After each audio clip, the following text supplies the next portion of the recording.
मी केशव वाघमारे. 2024ची लोकसभा निवडणूक नुकतीच पार पडली आहे आणि ती अनेक अर्थाने महत्त्वपूर्ण ठरली आहे. संविधान, आरक्षण, जात जमातवाद, हिंदुत्व, विकास अशा अनेक मुद्द्यावर ती लढली गेली. परंतु या सगळ्या 10 वर्षाच्या कालखंडामध्ये हे सगळे मुद्दे का आले, याची एक कारणमीमांसा काय आहे आणि ही निवडणूक अशा पद्धतीची देशातली सर्वात ध्रुवीकरण झालेली निवडणूक का ठरली, याबद्दलचं एक चिंतन असणारं एक महत्त्वपूर्ण पुस्तक सत्ता बदल, राष्ट्रीय चक्रव्यूहाचा भेद हे पुस्तक महाराष्ट्रातील प्रसिद्ध विचारवंत दत्ता देसाई यांनी लिहिलेलं मनोविकास प्रकाशनाने नुकतंच प्रकाशित केलं आहे. या पुस्तकाच्या संदर्भातच आपण आज त्यांच्याशी गप्पा मारणार. नमस्कार सर, हे पुस्तक लिहिलं, पण मला पहिलाच प्रश्न असा विचारायचा आहे की तुम्ही या पुस्तकाला सत्ता बदल, राष्ट्रीय चक्रव्यूहाचा भेद हेच नाव तुम्ही का दिलं? त्याचं कारण असं आहे की वेगवेगळ्या लोकांना आत्ता आपण एका चक्रव्यूहात सापडलो आहे असा अनुभव येतोय. वैयक्तिक जीवनापासून राष्ट्रीय जीवनापर्यंत.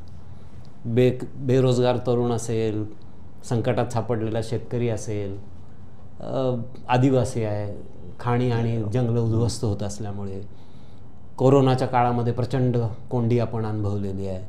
त्यामुळे सगळ्यांना असं कुठेतरी आपण अडकलो आहे, कशात तरी सापडलो आहे आणि त्यातनं बाहेर पडता येत नाही असं एक फिलिंग आहे.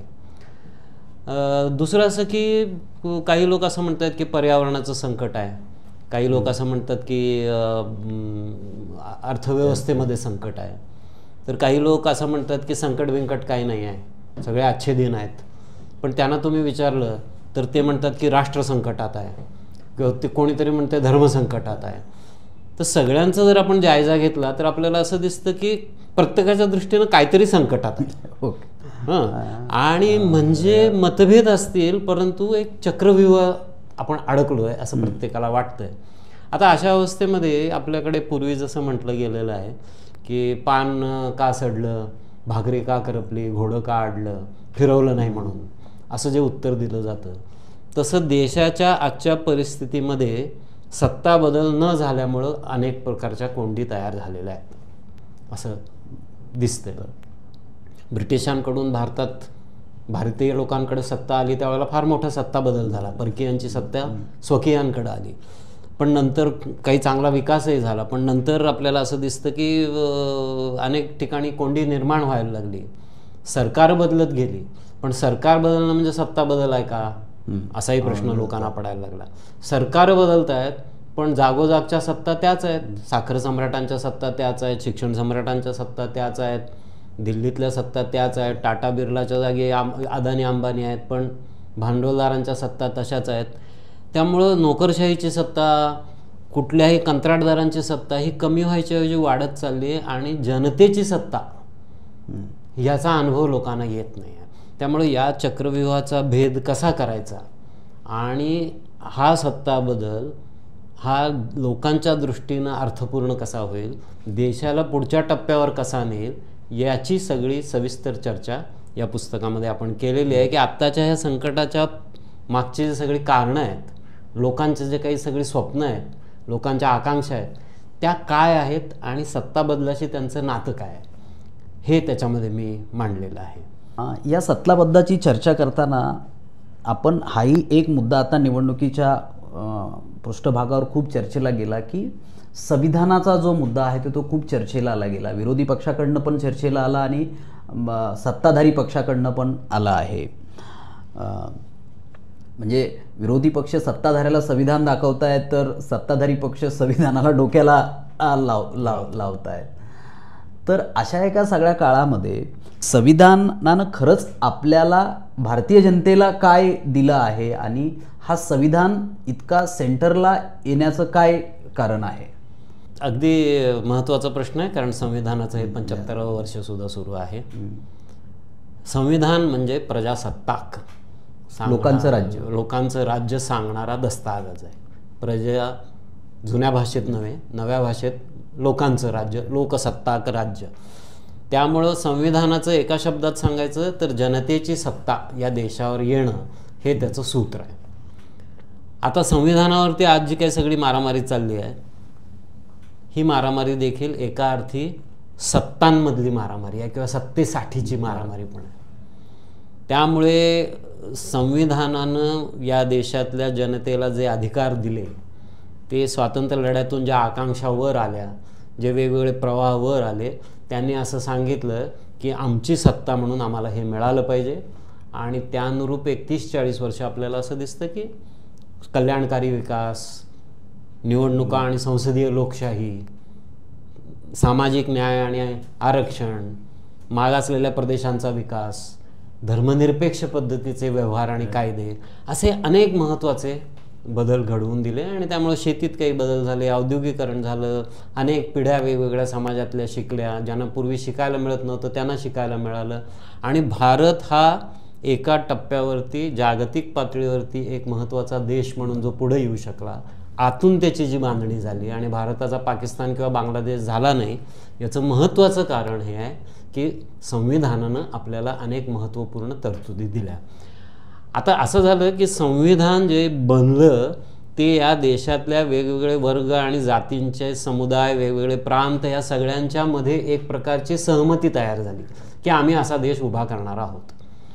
आता ती जी काही सहमती होती, एक प्रकारचा करार होता, त्या करारातून ज्या लोकांचं गेल्या 40-50 वर्षात खूप भलं झालं आणि उरलेल्यांचं थोडंसं बरं झालं आणि बाकी बरेच अजून काही वंचित राहिलेले आहेत. आता ज्यांचं खूप भलं झालं आहे त्यांना आता संविधानाची गरज नाही आहे, उलट त्यांना संविधानाची भीती अशी वाटते आहे की ह्याचा आधार घेऊन हे जे काही 70-80% आम लोक आहेत ते आणखीन पुढं जातील, लोकशाहीची मागणी करतील, विकासाची मागणी करतील, आपल्याला वाटा द्यावा लागेल. त्यामुळं पूर्वीची सहमती आता तुटून पडलेली आहे. उच्चभ्रू वर्गांना, उच्चभ्रू जातींना संविधान अडथळा वाटते, संविधान बाजूला ठेवून मोकाट त्यांना वावरायचं आहे. याविरुद्ध लोकांना मात्र संविधानाचा आधार घ्यायची गरज वाटते. यातून हे संविधानाची एक मारामारी आपल्याला या निवडणुकीच्या रणभूमीवरती समोर आलेली दिसते. पण संविधान इतकं महत्त्वाचं आहे, ते जनतेचं आहे, त्यामुळं त्याच्या खच्चीकरण करणारे लोकसुद्धा ते डोक्याला लावत आहेत आणि जे खरंच पुढं घेऊन जायचं आहे ते सुद्धा ते वर उचलून धरत आहेत. अशी एक परिस्थिती निर्माण झालेली आहे. त्यामुळे आता संविधानाच्या पोटात जाण्याची गरज आहे. त्याचा औपचारिक चर्चेचा मुद्दा नाही आहे. संविधानाला सगळेजणच नमस्कार करतील, पण मग संविधान कोणाला काय देतंय, ते पुढं जातंय की नाही, याच्या सगळ्याची जी सत्तेशी असलेली सांगड आहे, सत्ता बदलाशी जी सांगड आहे, ती काय आहे, हा चर्चेचा महत्त्वाचा मुद्दा आज बनलेला आहे. आपण संविधानाची चर्चा करताना बऱ्याच वेळेला लोकशाहीची पण चर्चा एक होते आणि एक देशभरामध्ये असं एक बोललं जातं की या देशामध्ये जे काही एक प्रश्न उभा राहिलेले आहेत ते प्रश्न लोकशाहीमुळेच उभा राहिलेले आहेत. आता खूप लाड झाले आता लोकशाहीची आणि मग या देशाला जर काही आता नीट करायचं असेल तर एका हुकुमशाहीची गरज आहे. तर खरंच लोकशाहीला हुकुमशाही हा पर्याय असतो का आणि या हुकुमशाहीने देशाच्या समोरचे जे काही प्रश्न आहेत की ते सुटू शकतील असं खरंच आहे का, ज्याची चर्चा तुमच्या पुस्तकात पण थोडीफार प्रमाणामध्ये आलेली आहे. बरोबर आहे की जगभराचे अनुभव बघितले तर एकाही देशामध्ये हुकुमशाहीनं कल्याण झालेलं नाही. तुम्ही कुठेही बघा, पण पहिली 5 वर्ष, 10 वर्ष, 20 वर्ष लोकांना एका विभागाला असं वाटत राहतं की या देशाचं कल्याण करायचं आहे तर हुकुमशाहीची गरज आहे. कुटुंबात बापाची किंवा नवऱ्याची हुकुमशाही असेल तर कुटुंब चांगलं चालतं. गावामध्ये जर का जमीनदाराची हुकुमशाही असेल तर गाव नीट वागतं. तसं एक समज आहे लोकांमध्ये. देशामध्ये जर एखादा हुकुमशाह असेल तर तो देश नीट चालवतो. पण ही पूर्णपणानं विपरीत समज आज निर्माण का झाली आहे आणि लोकांना तिचं आकर्षण का वाटतंय, हा खरा मुद्दा आहे. त्याचं साधं सरळ कारण असं आहे, मगाशी ज्याचा उल्लेख केला, अनेक प्रकारची संकटं आणि कोंडीत अडकलेल्या लोकांना ज्या वेळेला लोकशाही आपल्याला पुढं घेऊन जाती आहे, कालपर्यंत लोकशाहीने आम्हाला जे दिलं, तुम्हाला मला जे दिलं लोकशाहीने, ते जर पुढच्या पिढीला लोकशाही आत्ता देताना दिसत नाही तर मग लोकांना असं वाटतं की लोकशाही ही उपयोगी नाही आहे, आपण हुकुमशाहीकडे जाऊ. पण खरं उत्तर असं आहे की आज कुठल्या प्रकारची लोकशाही आहे आणि ती लोकशाही लोकांना काय देती आहे किंवा वंचित ठेवती आहे. त्यामुळे या लोकशाहीचा विस्तार कसा करायला पाहिजे, लोकशाही ही खऱ्या अर्थानं लोकांची कशी करायला पाहिजे, या दिशेनं चर्चा जाण्याची गरज आहे. पण तशी ती जाऊ नये अशी काही लोकांची इच्छा आहे. मगाशी ज्याची आपण चर्चा केली की ज्यांचं भलं गेल्या 50-60 वर्षामध्ये झालं, त्या सगळ्याचा परिणाम म्हणून एक केंद्रीकरण देशामध्ये सुरू आहे. प्रत्येक ठिकाणी केंद्रीकरण आहे. नोकरशाहीमध्ये आहे, अर्थव्यवस्थेमध्ये आहे, एकूणच सामाजिक आणि सांस्कृतिक जीवनामध्ये आहे, प्रसारमाध्यमांमध्ये आहे. आणि ह्या केंद्रीकरणाला सत्ता टिकवण्याला जी एक प्रकारची एकाधिकारशाही लागते, त्यातून हुकुमशाहीची गरज लोकांना वाटते आहे. पण जर हुकुमशाही ही आली भारतामध्ये, आज ती पार्टली आल्यासारखी परिस्थिती आहे, ती जर आली तर आपल्याला असं दिसेल की आहे हे प्रश्न आणखीन गंभीर होतील. भारत पाकिस्तान किंवा तत्सम एक देश व्हायला वेळ लागणार नाही आहे. किंवा दुसऱ्या महायुद्धाच्या काळामध्ये जर्मनी आणि हे इटली यांनी ज्या प्रकारचा विध्वंस स्वतःचा आतला आणि जगाचा घडवला, तसलेच विध्वंस घडवणाऱ्या शक्ती या देशामध्ये वाढू शकतील आणि कुठलाही मार्ग मात्र निघणार नाही आहे. त्यामुळे प्रजासत्ताक संविधान हे शब्द ज्यावेळेला आपण उच्चारतो त्यावेळेला लोकांची लोकशाही, आता हा शब्द कदाचित गाईचं गोमूत्र वाटेल, पण लोकांची लोकशाही म्हणायची गरज निर्माण झाली आहे. कारण आज लोकशाहीच्या नामानं मूठभर लोकांची सत्ता आहे आणि त्यात बदल होऊन लोकशाही येण्याची गरज लोक व्यक्त करतायत. ती जेव्हा निगेटिव्हली व्यक्त करतात, नकारात्मक पद्धतीने व्यक्त करतात, तेव्हा ते हुकुमशाहीचे भलावण करत असतात. पण तो सर्वात घातक मार्ग का आहे याची पण चर्चा आपण या पुस्तकामध्ये केलेली आहे. बरं, जसं की एक लोकशाहीला काय धोके आहेत हे तुम्ही सांगितलं, तशीच एक चर्चा आता की आरक्षणाच्या प्रश्नावरनं खरंच एक देशामध्ये एक गृहयुद्ध निर्माण होण्यासारखी परिस्थिती आरक्षणाच्या प्रश्नावरनं निर्माण झालेली एक वेगवेगळ्या राज्यामध्ये आपण बघतो आहोत. तर हा आरक्षणाचा प्रश्न नक्की आत्ताच का चर्चेला आला आहे एक मोठ्या प्रमाणामध्ये, आणि आरक्षणाच्या प्रश्नानं की ह्या आरक्षणाच्या मुद्द्यानं खरंच या देशाच्या समोरचा जो काही एक रोजगाराचा प्रश्न आहे तो सुटणार आहे का? आरक्षणावरची मारामारी ही सुद्धा एका अर्थाचा सत्ता संघर्षच आहे. या समाजामध्ये सत्ता कोणाची असणार, विकासाचा वाटा कोणाला मिळणार, नोकऱ्यांच्या रूपामध्ये असेल किंवा संसाधनांच्या रूपामध्ये असेल. ज्यांना वाटा नाकारला गेला होता हजारो वर्ष, संविधानात आणि संघर्षातून लोकांनी अशी तरतूद केली की ज्यांना हा वाटा नाकारला गेला आहे त्यांना काही एक आरक्षण देऊन तो वाटा दिला गेला पाहिजे.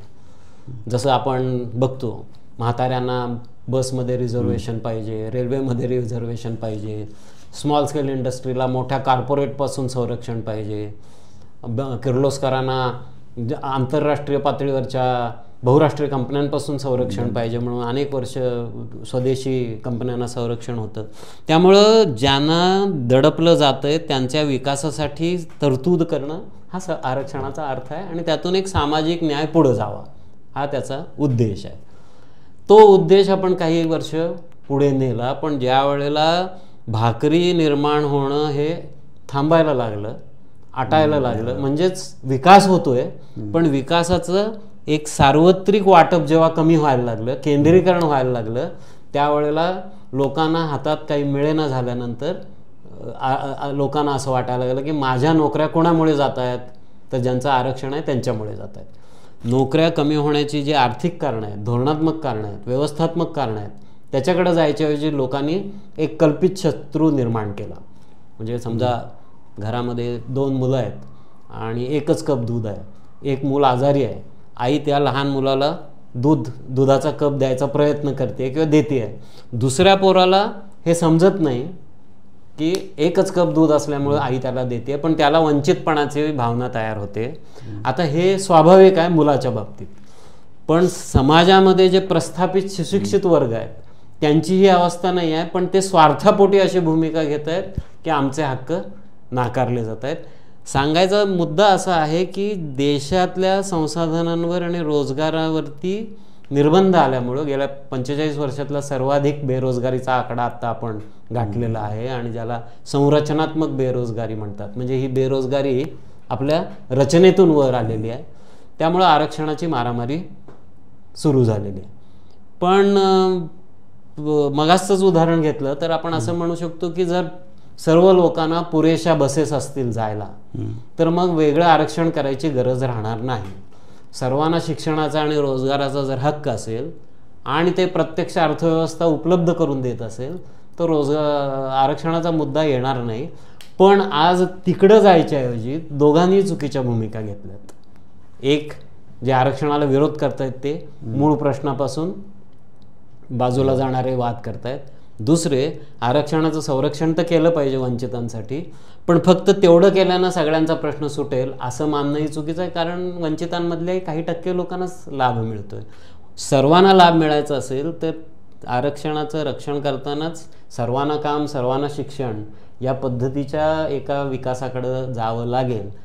तो मुद्दा कोणीही अजेंड्यावर आणत नाही आहे आणि ते का आणत नाही आहेत याचा संबंध आत्ताच्या अर्थव्यवस्थेशी सत्तेशी काय आहे याची चर्चा होण्याची गरज आहे. तुम्ही असं बोलताना म्हणालात की ही एक संरचनात्मक बेरोजगारी तयार झालेली आहे असा तुम्ही शब्द वापरला.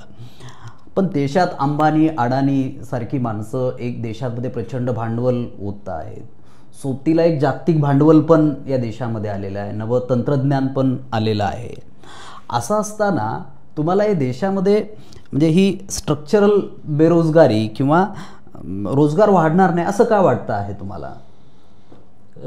त्याचं एक आपण थोडं अर्थशास्त्रीय कारण बघितलं तर युनायटेड नेशननी वगैरे जे 30 वर्षापूर्वीच एक शब्दप्रयोग वापरला होता, जॉबलेस ग्रोथ. म्हणजे ग्रोथ आहे अर्थव्यवस्थेमध्ये, वाढ तर आहे बट इट इज जॉबलेस. आता हे काही कुठल्या क्रांतिकारकांनी किंवा सरकारी विरोधी लोकांनी म्हटलेलं नाही आहे. आंतरराष्ट्रीय पातळीवरच्या सर्वमान्य संस्थेने वापरलेला हा शब्द आहे आणि तो जागतिक पातळीवर आता सार्वत्रिक झालेला आहे. म्हणजे विकास होतोय का नाही? प्रचंड विकास होतोय. उत्पादन होतंय की नाही? प्रचंड उत्पादन होतंय. भांडवलाची निर्मिती प्रचंड होती आहे. प्रचंड सोनं नाणं आणि शेअर मार्केटमध्ये प्रचंड आपल्याला स्पेक्युलेशन आणि ज्याला आपण म्हणू की किमती वर जाताना दिसत आहेत. पण प्रत्यक्षामध्ये मात्र तुम्हाला असं दिसेल की पूर्वी 1 कोटीत 1 रोजगार, मी सोपं करायला सांगतोय, 1 कोटीत 1 रोजगार तयार होत असेल तर आता 10 कोटीमध्ये 1 रोजगार तयार होतोय. म्हणजे झालंय असं की गुंतवणूक वाढली आहे आणि रोजगार कमी होतोय. दुसरा भाग असा आहे की 1 रोजगार ज्या वेळेला निर्माण होतो नवा, त्यावेळेला जुन्यातले अनेक 10-20 रोजगार निघून जातात. म्हणजे समजा नायकेचं जर का हे आलं प्रॉडक्ट आलं बाजारामध्ये तर गेल्या 25 वर्षात तुम्हाला असं दिसेल की उत्तर प्रदेशपासून आंध्र प्रदेशपर्यंत हजारो चर्मकारांना त्यांचा व्यवसाय गुंडाळावा लागलेला आहे.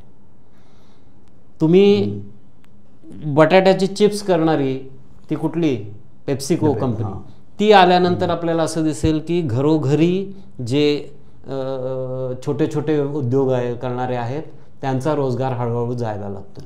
तुम्हाला असं दिसेल की कोल्हापूरसारख्या गावामध्ये सोडा वॉटरवाले छोटे छोटे दुकानं आहेत. सोडा जर का मोठ्या कंपनीचा आला, म्हणजे सांगण्याचा मुद्दा असा आहे की रोजगार वाढतो आहे अदानी अंबानी आणि परकीय कंपन्यांमुळं, हा भ्रम आहे.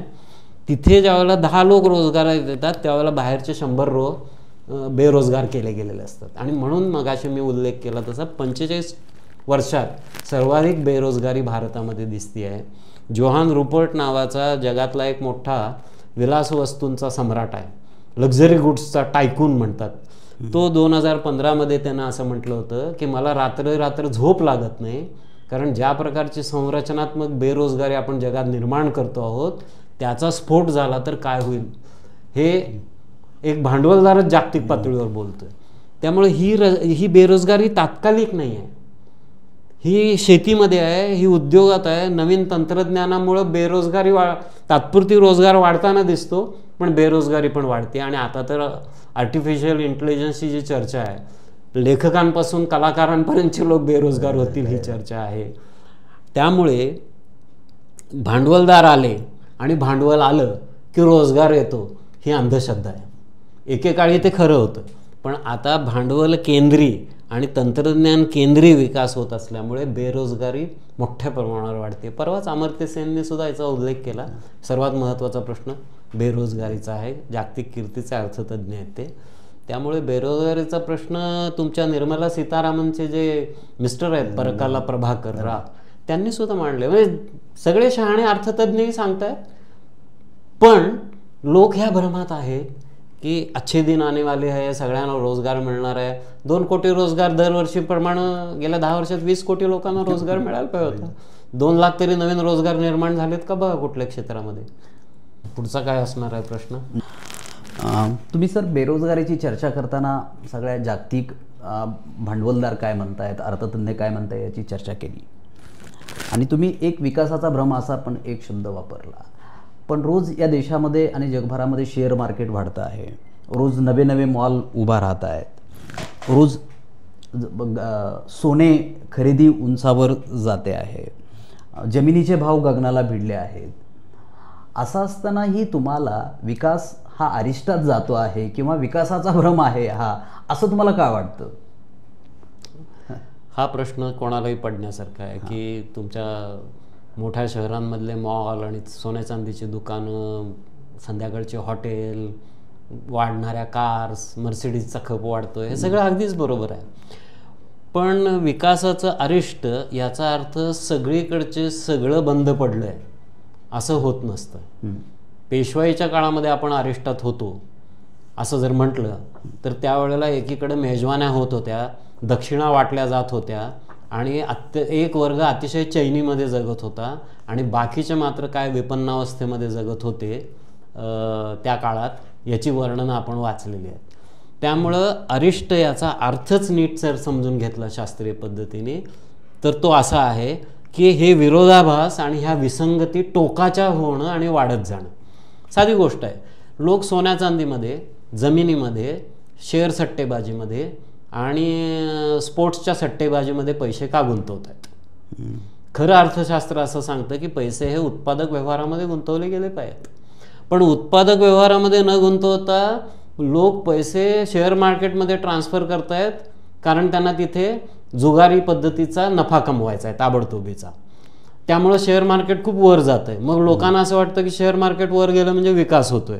खरं तर त्याचा अर्थ उलटा आहे की दुसरीकडं प्रॉफिट नसल्यामुळे ते सट्टेबाज भांडवल शेअर मार्केटमध्ये गेलं आहे. दॅट इटसेल्फ म्हणजे हे स्वतःच एक लक्षण आहे की कारखाने नवे उघडण्यासाठी संधी नाही आहे. कारण लोकांना खरेदी करता येत नाही, त्यामुळे मार्केटमध्ये कारखाने उघडण्यात आता रस नाही आहे. माझ्याकडे भांडवल आहे, ते मी सोन्या चांदीत घालतो, ते मी जमिनीत घालतो, ते मी शेअर मार्केटमध्ये घालतो. त्यामुळे ज्याला तुम्ही विकासाचं लक्षण समजा किंवा समजता ते खरं तर विसंगतीचं आणि संकटाचंच लक्षण आहे. नाही तर हे सगळे पैसे वाढत्या कारखान्यांमध्ये, सेवांमध्ये गुंतायला पाहिजे होते, शेतीमध्ये जायला पाहिजे होते, शेतीत रोजगार वाढायला पाहिजे होता, उत्पादन वाढायला पाहिजे होतं, बंद पडणारे उद्योग हे बंद न पडता चालायला पाहिजे होते. अलीकडेच आकडा आलेला आहे, 18 लाख उद्योग बंद पडले. म्हणजे तुम्ही जाल तिथं तुम्हाला असं दिसतं की उत्पादक अर्थव्यवस्था खड्ड्यात निघालेली आहे. शेती असो, छोटे इंडस्ट्रीज असोत, काही मोठे उद्योग असोत, मॉलसुद्धा बंद पडत आहेत बरं का. गेल्या 5-7 वर्षात तुम्ही बघितलं तर मोठमोठ्या शहरांमधले मॉल बंद पडता आहेत. आणि जर तुम्ही कुठल्याही रस्त्यावरून फिरलात तर तुम्हाला 6 महिन्यामध्ये त्या 10 गाळ्यांपैकी 3-4 गाळ्यांमधले दुकानं बदललेली दिसतात, बंद पडलेली दिसतात. कारण लोक दुकानं उघडत आहेत, बंद पडत आहेत, व्यवसाय सुरू करतायत, बंद पडत आहेत. तर हे लक्षणच स्पष्ट सांगते की आपला विकास अरिष्टात आहे. हे झालं आर्थिक बाबतीमध्ये. पण तुम्ही पर्यावरणाचा अरिष्ट लक्षात घ्या, तुम्ही हवामानाचा अरिष्ट लक्षात घ्या, तुम्हाला असं दिसेल की प्रत्येक क्षेत्र हे अरिष्टामध्ये आज गेलेलं आहे. आणि त्याचा परिणाम आपल्याला तरुणांवर होताना दिसतोय. तरुणांच्या मधली बेरोजगारी आपल्याला एक प्रकारच्या अस्वस्थ मानसिकतेत होताना दिसते. आणखीन एकच तुम्हाला उदाहरण सांगेन मी. तुम्ही मुंबईपासून छोट्या गावांपर्यंत आकडेवारी पहा, तुम्हाला असं दिसतं की परागंदा होणारी माणसं, घर सोडून जाणारी माणसं यांची संख्या वाढत निघालेली आहे. मनोरुग्ण होणारी माणसं यांची संख्या वाढत निघालेली आहे. म्हणजे माणसांना जगणं देखील नको वाटण्यासारखी परिस्थिती आहे. विद्यार्थ्यांच्या आत्महत्या, शेतकऱ्यांच्या आत्महत्या, स्मॉल स्केल इंडस्ट्रीवाल्यांच्या आत्महत्या, प्रत्येक क्षेत्रामध्ये स्त्रियांच्या आत्महत्या, आकडेवारी काढून बघा, सतत वाढताना दिसते. त्यामुळं हे अरेस्ट म्हणायचं कारणच हे आहे की हे अर्थव्यवस्थेपासून मानसिक अवस्थेपर्यंत, संस्कृतीपासून ते तुम्हाला असं दिसतं की पर्यावरणापर्यंत आपला समाज हा आत्ता एका प्रकारच्या संकटात अडकलेला आहे. आणि त्याच्याकडं चर्चा न करता, त्याच्याकडं दुर्लक्ष करून, कोणी हा धर्म, कोणी तो धर्म संकटात आहे, कोणी राष्ट्र संकटात आहे, हे जे सगळं चाललेलं आहे ते त्या संकटाला भिडायच्या ऐवजी तिथून लक्ष दुसरीकडे वळवण्याचा प्रयत्न आहे. म्हणून त्याला एका अर्थी भ्रामक विकाससुद्धा म्हणता येतं. परंतु असं आपण भ्रामक विकास म्हणत असताना की देशात अंबानी आणि अडानीचं एक प्रचंड भांडवल देशामध्ये गुंतवायला सुरू आहे, त्याच्या जोडीला जागतिक भांडवल पण आलं आहे, नवं तंत्रज्ञान पण सगळं असं आलेलं आहे. आणि मग असं सगळं या तिन्ही गोष्टीचं सगळं कॉम्बिनेशन होत असताना नक्की देशात रोजगार वाढणार नाही असं तुम्हाला का वाटतंय, किंवा हा एकूण विकासच सगळा अरिष्टामध्ये आहे असं तुम्हाला का वाटतंय? मगाशी मी उत्तर दिलं त्याचा मी पुन्हा एकदा उल्लेख करेन की एक तर असं आहे की अदानी अंबानी खूप भांडवल आणतायत. हे खरं तर पब्लिक सेक्टरमधले पैसे लाटतायत आणि ते भांडवल म्हणून आणतायत. परदेशातून भांडवल येतं आहे, त्यातलं पार्टली भांडवल असं आहे की इथल्या लोकांनी जे पैसे लुटले आणि परदेशी पाठवले आणि मग ते परकीय भांडवल नावानं इथं आणतात. त्यामुळं त्यातली चालबाजी खूप मोठ्या प्रमाणावर आहे. पब्लिक मनी, पब्लिक सेक्टर मनी आणि लोकांना लुटून बाहेर नेलेला पैसा आणून इथे गुंतवल्यासारखं दाखवायचा हा एक मोठा भाग आहे. पण तो आत्ता बाजूला ठेवूया. मगाशी मी असं म्हटलं की दर येणाऱ्या भांडवलाच्या युनिट मागं रोजगाराचं प्रमाण घटत चाललेलं आहे. त्यामुळे भांडवल येतंय पण रोजगार कमी होतोय. दुसरं, दर नवा रोजगार जुन्या रोजगारांचं प्रमाण कमी करतोय. जर तुमच्या इथे ATM आली तर ATMला रखवालदार येतो हे बरोबर आहे, पण देशामध्ये जर का 10,000 ATM आली तर बँकांमधले 10,000 कॅशियर घरी बसले. आजचे जर घरी बसले नाही तर उद्याचे तर नक्कीच घरी बसले. म्हणजे नवीन कॅशियर तिथे नेमले जाणार नाही आहे. तुम्ही बँकांमध्ये आता यूज नका इथपर्यंत सांगताय. म्हणजे प्रत्येक क्षेत्रामध्ये येणारं भांडवल आणि तंत्रज्ञान हे रोजगार कमी करत चाललेलं आहे. आणि मग लोक फुटकळ रोजगारात कसाबसा, असुरक्षित रोजगारामध्ये कसाबसा आधार शोधतायत.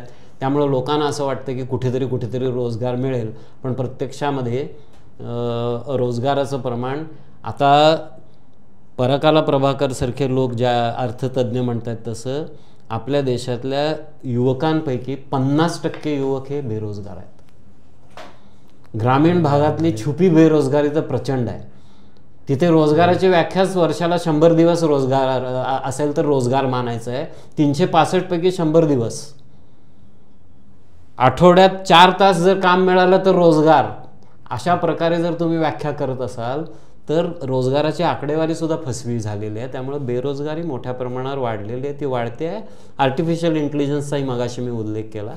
आणि म्हणून हे येतंय भांडवल, पण ते प्रॉफिट मेकिंगसाठी येते, ते रोजगारासाठी येत नाही. म्हणून ते जॉबलेस ग्रोथ हेच मॉडेल भारतात आत्ता राबवलं जाताना दिसतंय.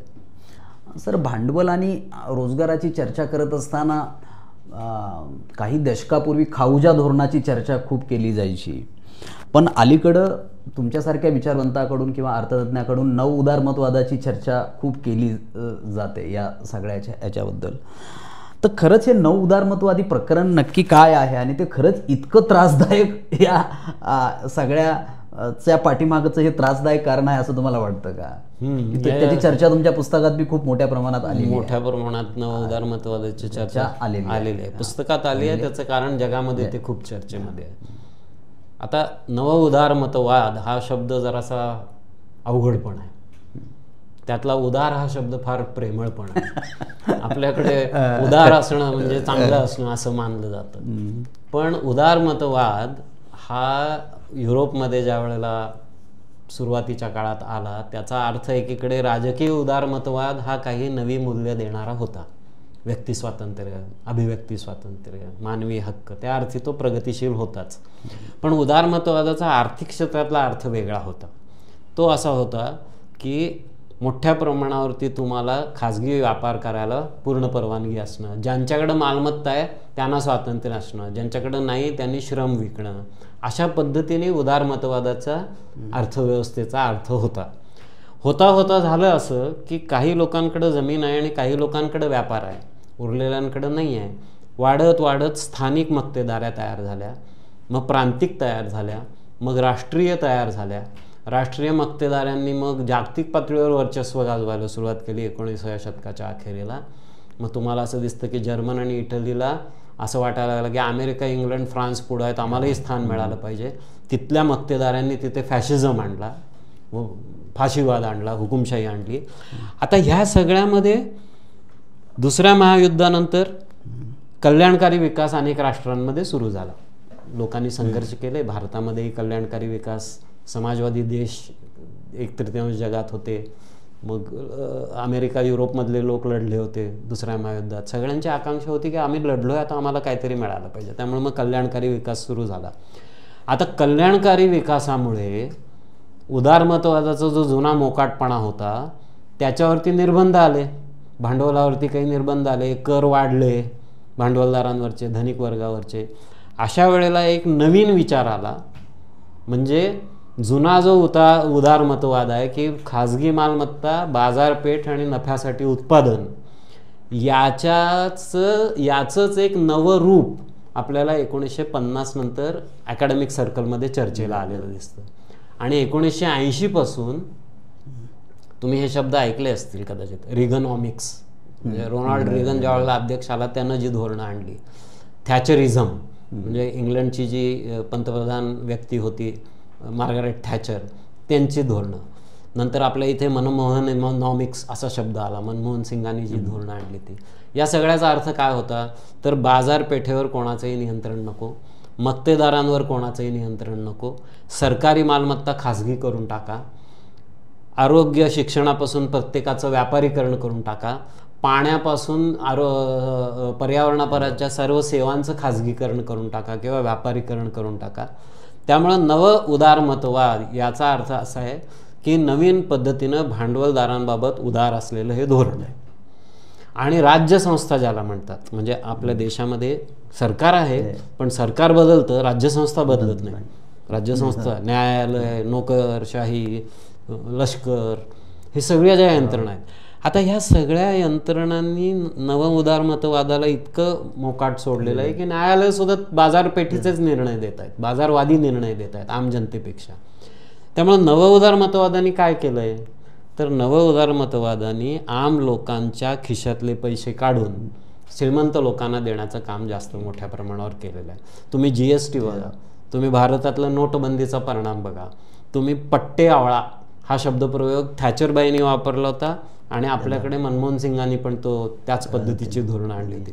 पट्टे कोणी आवळायचे, पट्टे ढेरपोट्यांनी नाही आवळायचे, शेठजी आणि वरचे जे काही उद्योगपती आहेत त्यांनी नाही आवळायचे, पट्टे ज्यांची पोट खपाटीला लागले त्यांनी आवळायचे. आणि हे पट्टे आपण आवळत आलेलो आहोत.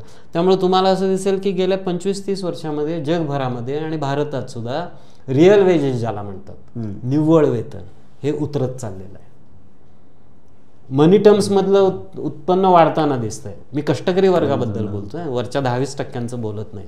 त्यामुळे नव उदारमतवादातून हे संकट निर्माण झालेलं आहे जागतिक पातळीवर की मक्तेदारी एकीकडे वाढते आणि 80% लोक विपन्न होत चाललेले आहेत. आता ह्या मधल्या काळामध्ये भारतात कसा काय विकास झाला बाबा, मग तुम्ही जर असं सांगताय तर ती पण गंमत लक्षात घेतली पाहिजे. नव उदारमतवादानं युरोप अमेरिकेमध्ये वेतन कमी ठेवायला तिथल्या ट्रेड युनियनमुळे अडचण निर्माण झाल्यानंतर त्यांनी त्यांचे उद्योग आणि सेवा भारत आणि चीनमध्ये ट्रान्सफर केले, आउटसोर्सिंग. भारत आणि चीनचा स्वस्त माल तिकडे न्यायला सुरुवात केली. त्यातून तात्पुरतं भारत आणि चीनचा एक मोठा विकास झालेला दिसतो. म्हणून तुम्हाला दिसेल की भारतातले 50 लाख IT वाल्यांना 15-20 वर्ष भरपूर पगार मिळाला. आता तोही कमी व्हायला लागला. पण नव उदारमतवादामध्ये मधल्या काळामध्ये थोडासा पॉकेटमध्ये विकास भारतात झालेला दिसतो. अदरवाईज त्यातून आता प्रश्न जे आहेत ते गेल्या 10 वर्षामध्ये फार मोठ्या प्रमाणावर वाढलेले दिसत आहेत. आणि मोदींसारखे सरकार काय करतायत तर ते जनतेच्या बाजूची धोरणं घेण्याच्या ऐवजी घोषणा समृद्धीच्या, अच्छे दिनच्या, स्टार्टअपच्या वगैरे वगैरे करतायत, महासत्तेच्या. फक्त ते एक विचारप्रणाली भ्रमासाठी वापरली जाते. प्रत्यक्षामध्ये मात्र आपल्याला माहिती आहे तसं अदानी अंबानी आणि इलेक्टोरल बॉन्ड हे सगळं प्रकरण जे चाललेलं आहे, असा तो मूठभरांच्या विकासाचं विचारसरणी म्हणून नवउदारमतवाद हा शब्द आहे. ह्याच्याबद्दल एकच मी म्हणेन की वेद असतील किंवा धर्मशास्त्र असेल, हे पंडितांनी किंवा त्यातले जे काही जाणकार ब्राह्मण आहेत त्यांनीच अर्थ समजून सांगायचा अशी एक प्रथा आपल्याकडे होती. त्यामुळं लोकांना असं वाटायचं की हे काहीतरी गंभीर प्रकरण आहे. अर्थशास्त्र आणि नवउदारमतवादाबद्दल पण तेच आहे, हे काहीतरी अर्थशास्त्रज्ञांचं प्रकरण आहे, आम माणसाचं प्रकरण नाही आहे. पण मग संत तुकारामापासून महात्मा फुल्यांपासून सगळ्यांनी सांगितलं की असलं काय नाही आहे, त्याचा अर्थ आम्हाला माहिती आहे आणि आम्ही सांगू शकतो आणि तो जनतेच्या बाजूचा काय विरोधाचा सांगू शकतो. तसं ह्या अर्थशास्त्राचा अर्थ आम जनतेने समजून घेतला तर मग नक्की फरक पडू शकतो. हे या सत्ता बदलच्या निमित्ताने चर्चा करायचा प्रयत्न मी केलेला आहे. त्याच्यामध्ये तुम्ही या पुस्तकात सत्ता बदलाची चर्चा करताना जसं एक नवउदारमतवादाची चर्चा तुम्ही केली आपल्या पुस्तकामध्ये, तशी तुम्ही नवहिंदुत्वाची पण चर्चा या पुस्तकामध्ये केली. आणि तुम्ही इंटरेस्टिंगली नवहिंदुत्व आणि नवउदारमतवाद याला तुम्ही डबल इंजिन असा शब्द वापरलेला आहे. तर हे डबल इंजिन नेमकं काय प्रकरण आहे? डबल इंजिन सध्या भारतामध्ये फार पॉप्युलर आहे. ओके. विशेषतः मोदींची राजवट आल्यापासून राज्यात आणि केंद्रात सत्ता असणं म्हणजे डबल इंजिन असा शब्दप्रयोग सातत्यानं त्यांनी केलेला आहे. त्यामुळं हा एक शब्दप्रयोग लोकांना माहितीच आहे. पण माझं म्हणणं असं आहे की मोदी शहा किंवा केंद्र आणि राज्य हे एका अर्थी वरवरची गोष्ट आहे. खरं डबल इंजिन या देशातलं कोणतं आहे? तर खरं डबल इंजिन हा बाजारपेठी, नवउदारमतवाद आणि धर्माचं राजकारण करणारा जमातवाद, त्याचा एक भाग म्हणजे नवहिंदुत्ववाद. हे दोघं मिळून देशाचं राजकारण आत्ता करतायत आणि ते बऱ्याकडं नेतात का वाईटाकडं नेतात हा प्रश्न आहे. म्हणून त्याला डबल इंजिन म्हटलं आहे. आणि मी पुस्तकात डिस्ट्रक्टिव्ह डबल इंजिन असं सुद्धा बहुतेक म्हटलेलं आहे असं मला आठवतं आहे. कारण ते विनाशाकडं आपल्याला घेऊन निघालेलं आहे. आता हा शब्द सुद्धा मी का वापरला आहे थोडं स्पष्ट करतो. नंबर 1, हिंदू आणि हिंदुत्वामध्ये फरक आहे. हिंदू हे खूप मोठी व्यापक संकल्पना आहे. हिंदू धर्ममत किंवा श्रद्धा ठेवणारे कोट्यवधी लोक आहेत, आम लोक आहेत, कष्टकरी लोक आहेत, मध्यमवर्गीय लोक आहेत, साधे लोक आहेत. त्या धर्मामध्ये अनेक प्रवाह आणि परंपरा आहेत, अनेक तत्त्व आहेत, विविधता आहे. ती विविधताही लोक मानतात. देवदेवतांची पण विविधता आहे, उपचारांची विविधता आहे, आहाराची विविधता आहे, सगळी विविधता आहे त्याच्यामध्ये. त्यामुळे हिंदू हे जे काही समाजाचं वर्णन आहे ते वेगळं आहे. त्यातले गावागावातले हिंदू मोठ्या प्रमाणावरती मुस्लिमांबरोबर, बौद्धांबरोबर, ख्रिश्चनांबरोबर गुण्यागोविंदानं साधं साधे राहत आलेत. मनात गैरसमज असतील थोडेफार, पण शत्रुत्वात कधी रूपांतर केलेलं नाही. जातीव्यवस्थेसारखा जो काही भाग आहे तो सगळ्याच धर्मात आहे भारतामध्ये. कुठलाही धर्म काढा त्याच्यामध्ये जाती दिसतातच. त्यामुळं ते बऱ्या वाईटासकट लोक नांदत आलेले आहेत. एकमेकाचे गळे घोटायला ते गेले असं प्रकरण फारसं नव्हतं. कधी कधी होणाऱ्या दंगली, त्या दंगलीसुद्धा पुन्हा कोणाची सत्ता तिथे असणार आहे ह्याच्यासाठीच होताना दिसतात. आर्थिक सत्ता, सांस्कृतिक सत्ता, राजकीय सत्ता. त्यामुळं हिंदू हे प्रकरण वेगळं आहे. हिंदुत्व ज्या वेळेला म्हटलं जातं त्यावेळेला ते अजिबात हिंदू लोकांचा प्रतिनिधित्व करत नसतं. ते तसा आव आणतात. पण माझं म्हणणं आणि अनेक अभ्यासकांचं म्हणणं आहे, आपला हा अनुभव पण आहे, की हिंदू धर्मातली बाकी सगळी मतं, परंपरा सगळं नाकारायचं आणि एक विशिष्ट परंपरा, उदाहरणार्थ वर्णाश्रम धर्म मानणारी परंपरा, मनुस्मृती मानणारी परंपरा, वैदिक ब्राह्मणी धर्म मानणारी परंपरा, ही जणू संपूर्ण हिंदू आहे असं एक चित्र उभं करायचं. आणि ते म्हणजे या देशाचं एकूणच तत्त्वज्ञान आहे असं चित्र उभं करायचं. आणि भारत हा हिंदू राष्ट्र आहे असं म्हणायचं. ही जी विचारसरणी आहे ती हिंदुत्व म्हणून आपल्याला 19व्या शतकाच्या शेवटी बंगालमध्ये आणि 20व्या शतकाच्या सुरुवातीपासून महाराष्ट्रामध्ये मग हळूहळू भारतामध्ये वाढलेली दिसते. म्हणजे उदाहरणार्थ सावरकरांनी हिंदुत्व मांडलं तसं. आता मी नवहिंदुत्व शब्द जो वापरतोय तो 1980 नंतर काही अभ्यासकांनी वापरलेला आहे. तर तो शब्द मी जास्त आत्ता वापरतो. त्याचं कारण जसं उदारमतवादामधल्या चांगल्या 4 गोष्टी होत्या त्या टाकून नव उदारमतवाद आला, तसं हिंदू धर्मातल्या ज्या काही साध्या साध्या 4 गोष्टी आहेत त्या काढून त्यातल्या विषारी गोष्टींच्या आधारे हिंदुत्व बनलं.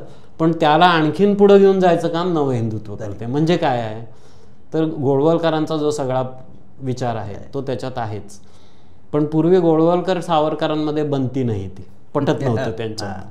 पण आता सावरकरांना पण यांनी आपलंसं केलेलं आहे. आणि त्यातला जो काही विज्ञानवाद आहे, तथाकथित आधुनिकता आहे, ती सगळी, किंवा आंतरजातीय जेवणाचा भाग आहे, किंवा अस्पृश्यतेचा विरोध आहे जो सावरकरांमध्ये दिसतो, तो त्यांनी आत्मसात केलेला आहे. पुढं जाऊन आधुनिकोत्तर ज्याला विचार म्हणतात, त्याच्यात ज्याला पॉलिटिक्स ऑफ आयडेंटिटी, अस्मितावादाचं राजकारण म्हणतात, वेगळेपणाचं राजकारण म्हणतात, अशा प्रकारातनं आणि विज्ञानाला विरोधी काही त्याच्यात जे विचार आहेत ते सुद्धा या हिंदुत्ववादानं पोटात घेतलेले आहेत. या हिंदुत्ववादानं बाजारपेठी नवउदारमतवादही पोटात घेतलेला आहे. आता ह्याचा अर्थ काय होतो?